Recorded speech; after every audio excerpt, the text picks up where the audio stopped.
In 2019, dozens of people set up camp outside the US Embassy in Zimbabwe's capital, Harare, where they've been living day and night to protest against sanctions. Their message is clear. The sanctions are illegal, and we will stay here until they've been removed. Now, protesters have mobilized to ramp up pressure on the US to lift the restrictive measures. The Americans, they are sending propaganda to the world to say they've removed sanctions on Zimbabwe. There are no sanctions on Zimbabwe. Sanctions are targeted only at 11 people, which is a lie, which is misinformation. And now they are really sweating because we are now making sure that all Zimbabweans are mass mobilized to realize, to understand, and to agree and to know that sanctions are there. Zimbabwe has been under sanctions since 2001, when John Bande was just 5 years old. I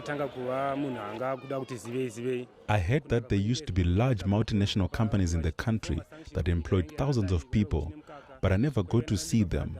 They closed down due to the sanctions. Bande is currently making a living as a vendor, but he believes his fortunes would be much different were it not for the sanctions. When I was at school, 5 of us shared one textbook because of the economic crisis caused by the sanctions. Afterwards, I couldn't find a job. If I had won, I could have built my own home, but right now, at 28, I still live with my parents. Although the US insists the sanctions target ZANU-PF officials and business only, the impact has been felt across the economy. They create a label.